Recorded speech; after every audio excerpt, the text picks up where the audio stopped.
Está começando agora mais um podcast da Academia Digital Einstein, o podcast que traz informação e atualização dos temas mais relevantes na área da saúde. Olá pessoal, sejam bem-vindos a mais um episódio do podcast da Academia Digital de Ensino Albert Einstein. Meu nome é Guilherme Freitas, sou aluno da Faculdade de Medicina do Einstein e hoje temos como convidado especial o Dr. Dov Goldenberg. Ele é médico cirurgião plástico do Hospital Israelita Albert Einstein e chefe da equipe de retaguarda de cirurgia plástica da mesma instituição, além de coordenar fóruns científicos de sua especialidade e ser membro do Comitê de Ética Médica do nosso hospital. Tudo bem, Dr. Dov? Tudo bem, Guilherme? Tudo bom, tudo ótimo. Hoje, nossa conversa será sobre queimados. Esse que é um tema de grande relevância devido à sua prevalência, visto que, segundo dados da American Burn Association, há cerca de 2,2 milhões de queimados por ano nos Estados Unidos, 5.500 mortes por ano e mais de 60 mil pessoas hospitalizadas devido a essa condição, sendo os pacientes mais acometidos homens jovens e crianças, e é uma doença que acarreta um alto custo social, já que para a condução do quadro, será necessário realizar internação, cirurgias e afastamento do trabalho, e caso o manejo inicial do caso não for adequado, poderá resultar em mortes ou sequelas que prejudicam ainda mais o paciente. O senhor gostaria de complementar alguma coisa mais sobre a importância do tema, doutor? Então, Guilherme, eu acredito que a gente vai conversar um pouco mais sobre isso, mas deixar claro desde o início que queimadura é o tipo da doença cujo melhor tratamento é a prevenção, né? Então, apesar de nós discutirmos aí bastante, a gente vai conversar bastante sobre algumas questões do tratamento do paciente queimado, ela é uma doença evitável, na grande maioria das vezes, por medidas de cuidados básicos diários. Isso vai desde questões domiciliares até os acidentes de trabalho, né? Então, a prevenção ela é algo que tem que ser feito de uma forma ativa e sempre pensando na questão da segurança do paciente e na segurança do ambiente, né? A gente pode ter queimadura em qualquer ambiente, até, por exemplo, durante uma cirurgia, se você não tomar cuidado com um bisturi elétrico e oxigênio em alta concentração ao redor do paciente. Então, existem medidas de prevenção em todos os níveis que devem ser sempre lembrados. Imagino que a prevenção deve ser mais barato também e bem melhor, né? Não tem dúvida, né? Isso vale para qualquer doença, né? E faz sentido a gente perceber hoje em dia que muitas instituições investem muito dinheiro em prevenção, porque no final isso traz economia, né? E, não só economia de dinheiro, mas economia como um todo, inclusive mais saúde, né?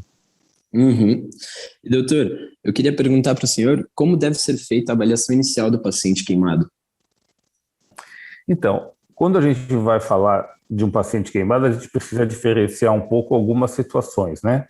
Que seria situações nitidamente pequenas, de situações em que a queimadura atinge algum grau de comprometimento do organismo em termos de sua extensão, que requer aí uma atenção especial e um atendimento de maior complexidade. Então, o atendimento inicial do paciente queimado, quando a gente fala então de um paciente queimado que busca o hospital, o que quer dizer que é uma queimadura ou maior ou mais grave por alguma outra questão de localização, de profundidade, etc., ela tem que priorizar, no primeiro momento da avaliação, algo muito parecido com o que seria uma avaliação do paciente traumatizado e que é feito a sequência adequada do ATLS, né? Mas voltando para o paciente queimado em especial, a primeira questão que a gente vai avaliar, depois de analisar se esse paciente queimado é um paciente que tem condições boas de via aérea, está com a questão respiratória adequada, pressão boa, é a extensão da área queimada. Então, no primeiro momento, o mais importante para que a gente possa direcionar o nosso protocolo de atendimento num paciente queimado é determinar a área, a extensão da queimadura. E essa área, essa extensão da queimadura, ela não vai definir nesse primeiro momento qual é a profundidade da queimadura, de uma forma geral, né?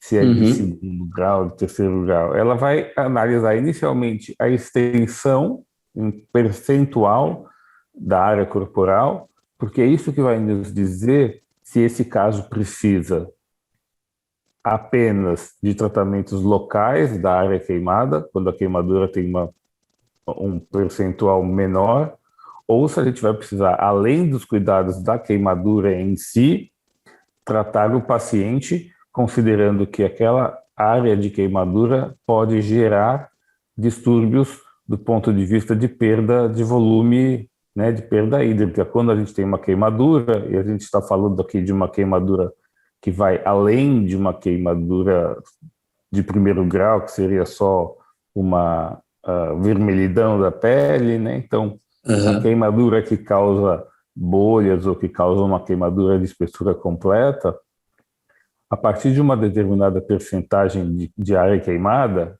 ao redor de 20%, se a gente considerar todos os pacientes adultos e crianças, há números diferentes para cada faixa etária, essa queimadura acaba gerando uma perda de volume pela perda da capacidade da área queimada de reter líquido, porque uma vez que queimou, está exposta à camada profunda da pele, e isso gera perda por evaporação. A partir desses 20% ou 30%, dependendo da idade, ou até um pouquinho menos, já vai ser necessário você repor os líquidos perdidos. E Entendido. aí a gente tem que calcular quanto que a gente vai dar de volume num determinado momento de tempo. Para isso existem cálculos que são baseados na área queimada e não na profundidade da queimadura. E por que isso, né? Porque, Bruno, por que você não se preocupa se é segundo grau, se é terceiro grau, logo de cara? Porque naquele momento inicial a gente não consegue saber, dependendo da situação da queimadura, se aquela área queimada ela é de segundo ou terceiro grau. Isso depende de um pouco mais de tempo. Às vezes demora um dia ou dois para a gente conseguir determinar exatamente se aquela queimadura é de mais profunda ou mais superficial. E tanto faz no sentido de que, sendo acima de segundo grau, o paciente vai precisar de volume de reposição se a queimadura for maior. Era exatamente isso que eu ia te perguntar, doutor. Por que a extensão e não a profundidade? Porque é exatamente a extensão que determina, de uma certa forma, no momento zero, a gravidade do caso. Então, um paciente com 40% do corpo queimado de segundo ou de terceiro grau vai precisar de um tratamento intensivo, porque o que acontece, na verdade, é o seguinte: se a gente imaginar tirar um fragmento do paciente na área queimada e colocar isso num ambiente em que esse tecido está vivo e ver o que acontece com esse tecido, ou seja, se a gente fizesse uma biópsia ou uma fotografia daquele tecido queimado, numa queimadura de 1% ou numa queimadura de 80%, o que acontece no tecido é mais ou menos a mesma coisa. Quer dizer, as reações biológicas, as respostas celulares, o processo inflamatório numa queimadura pequena, numa queimadura grande, eles acontecem do ponto de vista biológico de uma forma parecida, com intensidades diferentes. A partir de um certo momento, aquele processo inflamatório inicial local, se for maior, vai gerar consequências no organismo todo.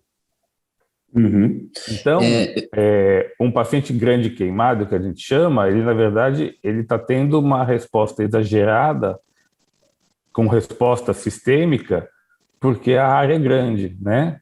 É quase como baseado mais na intensidade dos sintomas. Então, uma queimadura de 10% localmente vai ter o mesmo processo que uma queimadura de 40%, só que a de 40% dá repercussão sistêmica, a perda de líquido dá repercussão, o processo inflamatório dá alterações de tônus vascular, por vasodilatação sistêmica, etc. A chance a frequência cardíaca aumenta mais, a dor é mais intensa, quer dizer, é tudo aumentado, né? Então chega um ponto em que essa intensidade requer uma atuação médica. É exatamente essa decisão que faz a gente optar, em alguns casos, por dar um tratamento em casa, com remédios para casa por via oral, ou internar o paciente e repor volume, e fazer analgesia endovenosa, e tratar o resto das questões sistêmicas. Então, para decidir entre um tratamento ambulatorial ou a internação, ou até a transferência do paciente para uma unidade de tratamento de queimados, é alguma porcentagem da superfície corpórea queimada ou tem mais algum critério? Tem mais alguns critérios. Então, basicamente, os critérios para você indicar internação são queimaduras acima de 10 ou 15% em crianças e 20% em adultos, e algumas localizações especiais. Então, por exemplo, queimaduras que acometem a face toda, por risco de alteração da via aérea, queimaduras das duas mãos inteiras, porque o paciente, se ele queimar as duas mãos, ele provavelmente não vai conseguir nem se cuidar, né? Queimaduras de algumas áreas especiais, por exemplo, queimaduras de períneo, queimaduras de terceiro grau acima de 10%, porque isso certamente vai requerer um tratamento com enxerto, algumas outras coisas. Então, existem alguns critérios, além da área queimada, que são basicamente localizações especiais e algumas condições especiais do paciente, né? Entendi. E o senhor estava falando de queimadura de face, suspeitar de lesões inalatórias. Tem mais alguma situação em que você deve suspeitar dessas lesões inalatórias? Então, quando você tem uma queimadura, e do mesmo jeito que eu falei, que parece algo inicialmente como um ATLS no trauma, uma das informações importantes de entender, de saber, de conhecer, é como que isso aconteceu, né? Isso traz para a gente uma ideia de potenciais riscos associados.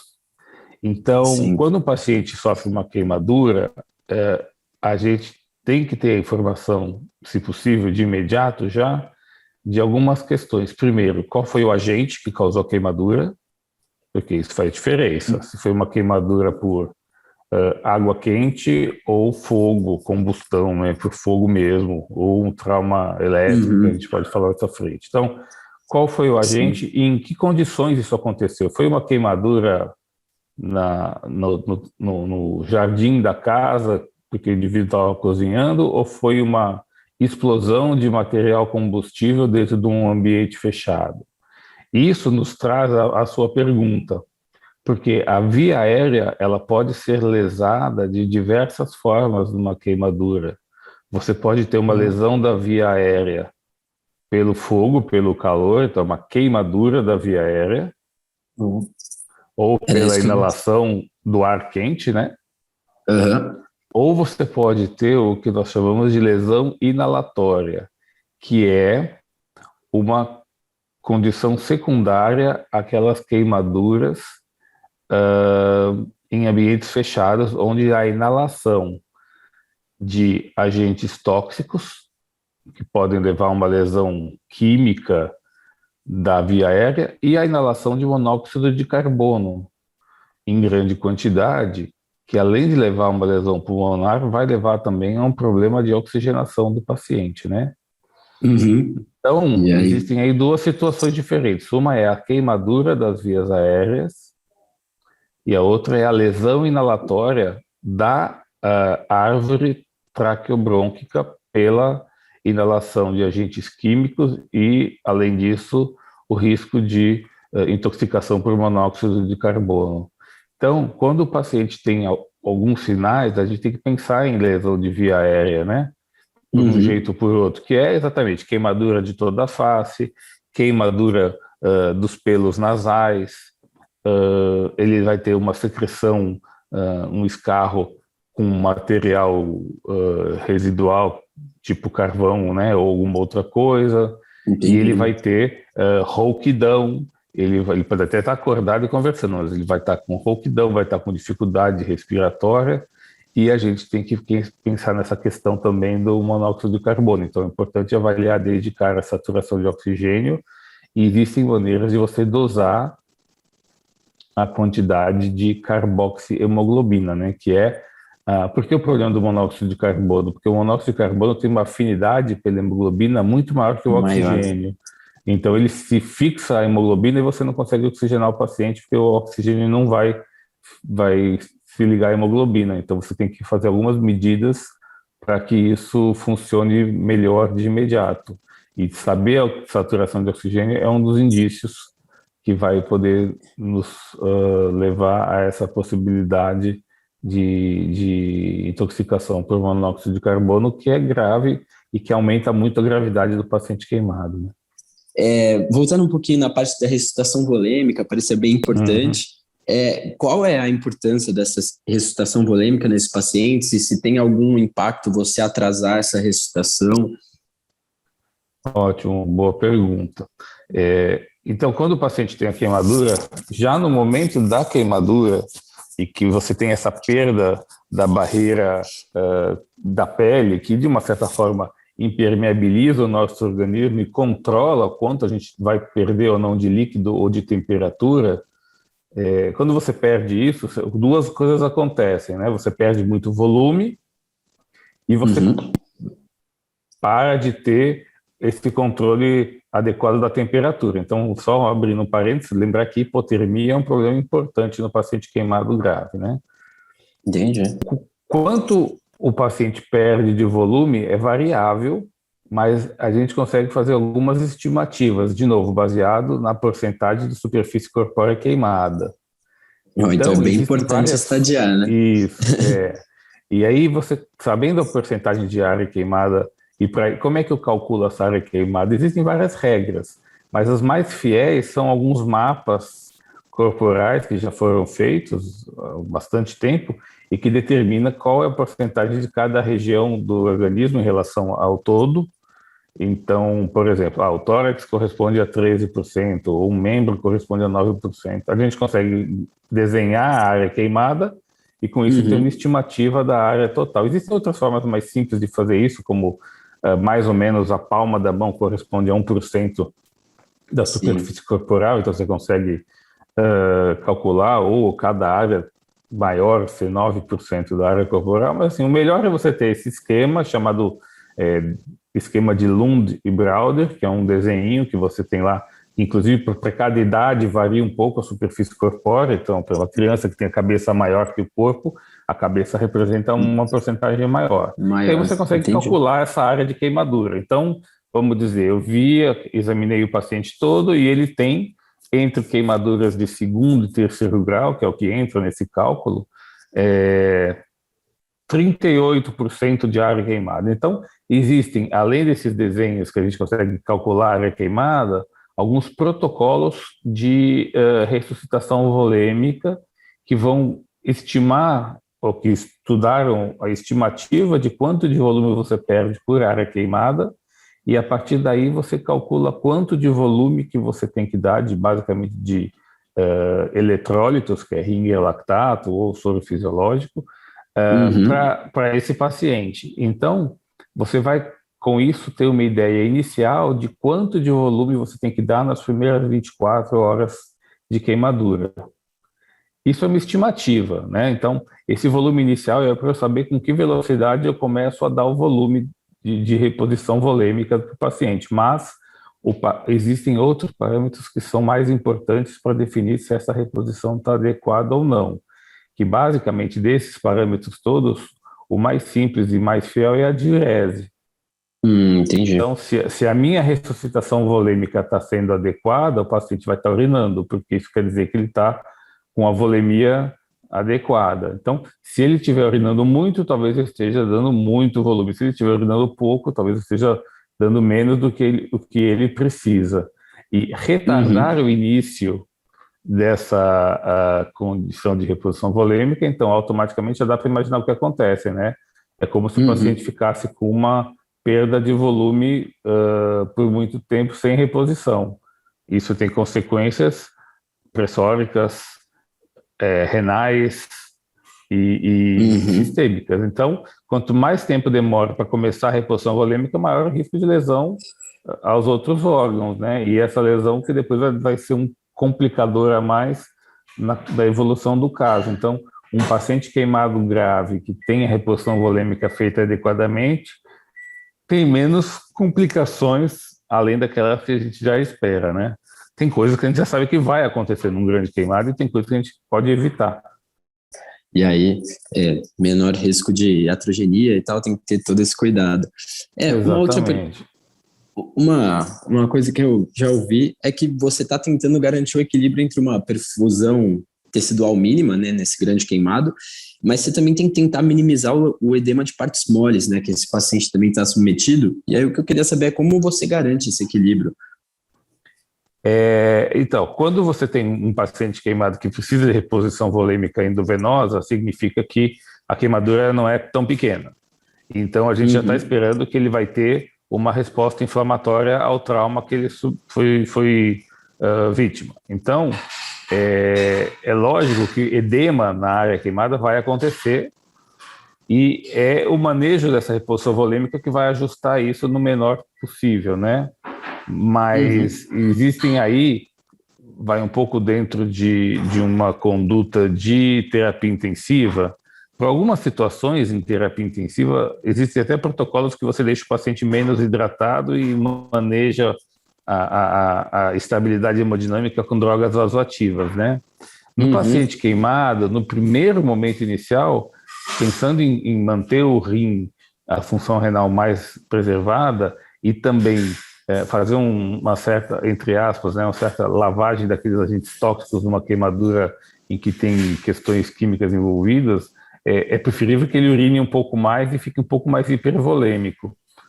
Tá? Mas esse ajuste fino, e o ideal é que exatamente pela diurese, pelo controle dos parâmetros hemodinâmicos, a gente saiba se ele está num nível adequado. Então, eu consigo saber, por monitorização hemodinâmica e controle de diurese mais preciso, se ele está hiperidratado, hipoidratado ou normohidratado. Exames de sangue também vão dizer isso para a gente, né? Entendi. E além da parte da hidratação do paciente, o segmento nutricional do paciente queimado é importante? Ele é importante desde o começo, porque a queimadura ela se traduz num alto índice metabólico, né? O paciente queimado está com a atividade metabólica muito alta, então a reposição calórica ela é fundamental desde o início e sempre que possível da maneira mais natural possível. Então, se o paciente queimado consegue se alimentar por boca, é o ideal, senão às vezes a gente tem que passar uma sonda nasoenteral e dar uma dieta, uma complementação nutricional nasoenteral desde o início do quadro, para exatamente compensar essa perda, esse catabolismo intenso que ele vai sofrer, né? E outra pergunta no manejo, de um modo geral, do paciente queimado, ele varia de acordo com o material que o paciente foi exposto para a queimadura? Então, se a queimadura foi por escaldo, ou se ela foi química, ou se ela foi elétrica, ou no ele início, é diferente? assim, a recomendação número 1, de forma geral, numa queimadura, é que você lave essa queimadura bastante com água, né, ou com soro, enfim, com o objetivo de esfriar a área queimada e com o objetivo de mantê-la limpa, né? Lembrar que a queimadura acontece, que a espessura da queimadura e a gravidade vai depender do agente e do tempo de contato, né? Então, muitas vezes a queimadura aconteceu, vamos dar um exemplo, queimou a roupa com agente combustível qualquer, e a roupa ainda está no contato com a pessoa, a queimadura continua acontecendo, né? Então, esfriar a área queimada inicialmente e lavar é importante para diminuir a ação do agente contra a pele. Existem algumas exceções nas queimaduras, nas lesões químicas, por alguns agentes em que não se deve lavar com água, mas deve-se utilizar um agente que interrompa a ação do agente causador da queimadura, né? Mas isso é mais exceção para alguns tipos de queimaduras, por ácido clorídrico, por ácidos fortes, né? Que se você puser água pode gerar uma reação exotérmica, né? Entendi. Mas na maioria das vezes é lavar bastante com água, limpar a área queimada, né? E aí a gente acaba indo para a segunda fase dessa questão toda, que é o cuidado da queimadura, né? A gente atendeu o paciente, estabilizou do ponto de vista hemodinâmico, bom, agora vamos olhar a queimadura, que é, vamos dizer assim, a nossa área especificamente importante de analisar. E aí, sim, como manejar a queimadura, né? Se a gente vai limpar, se existe necessidade de fazer uma limpeza cirúrgica. Lembra que logo de cara a gente não vai saber se tudo é segundo, o que é segundo, o que é terceiro grau. Primeiro grau, segundo grau, terceiro grau são classificações que hoje os nomes mudaram um pouquinho para espessura parcial, espessura total, mas quer dizer basicamente o quanto de espessura da pele foi queimado.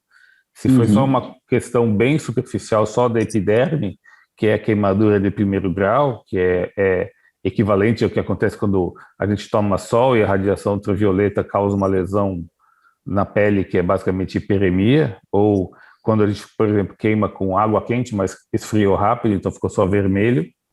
As queimaduras de segundo grau, em que você tem um comprometimento variável da derme, além da epiderme, é a queimadura que faz bolha, é a queimadura que mais dói, porque você perde a epiderme, mas a derme ainda está viva, então as terminações nervosas ficam expostas. Sim. E tem a queimadura de terceiro grau, que seria aquela queimadura que queima a pele da espessura total dela e às vezes até além. Então é uma queimadura grave do ponto de vista sistêmico, o paciente não tem muita dor local, porque a queimadura acaba destruindo as terminações nervosas também,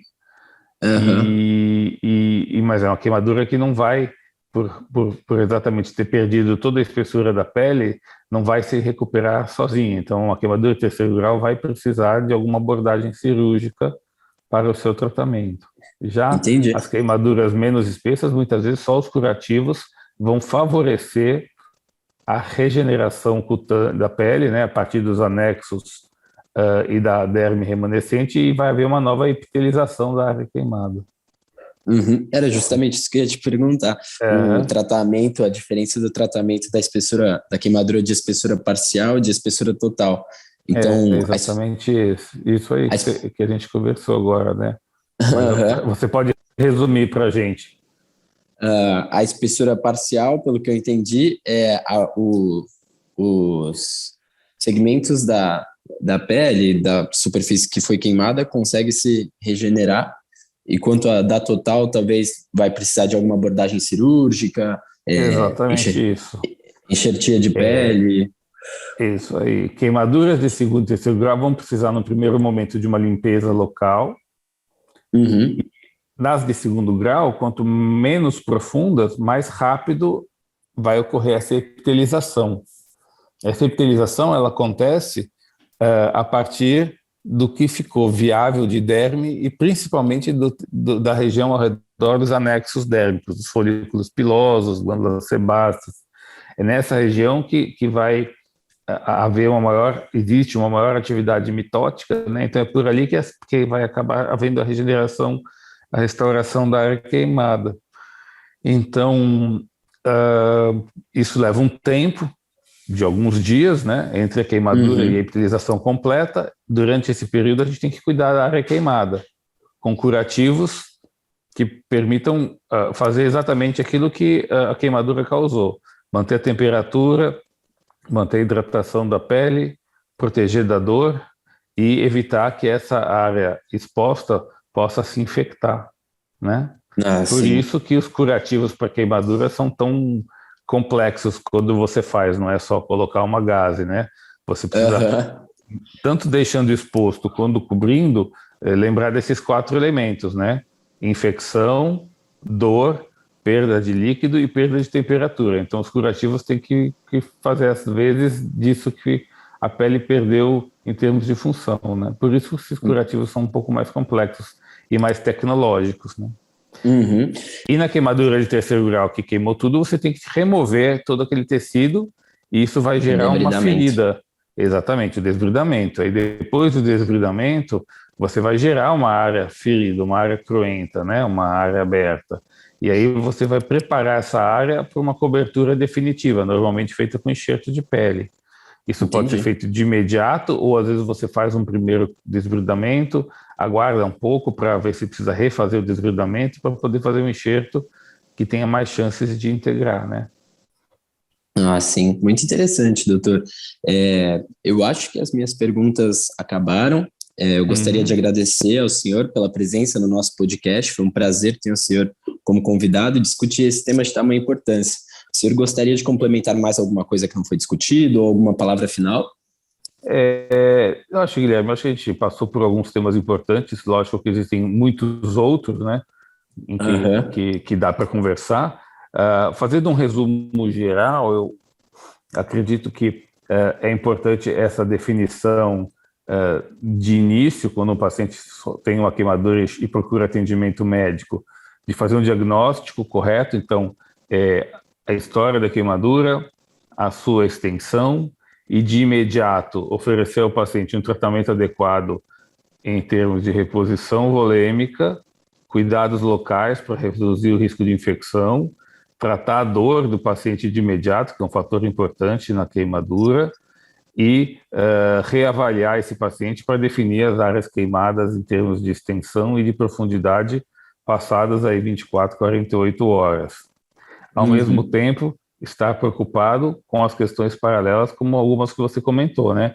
Questão nutricional, também pensar na questão da infecção e, definindo a espessura da queimadura, estimar o que vai ser feito no futuro em termos de alguns dias depois, ou seja, se esse paciente precisa ficar internado, se ele pode fazer curativos em regime ambulatorial, qual é a perspectiva de tempo de tratamento e se a gente estima ou evitar que a gente evolua com alguma sequela em função de uma falta de um tratamento no momento adequado, né? Então, quando você fala de transferir o paciente para um centro especializado, de uma certa forma, a gente está pensando em qual é a melhor maneira de otimizar o tratamento desse paciente para que ele tenha o menor número possível de sequelas futuras, né? Lembrar que uma queimadura extensa gera algumas sequelas físicas, emocionais, com repercussões profissionais para o paciente, né? Então, tudo isso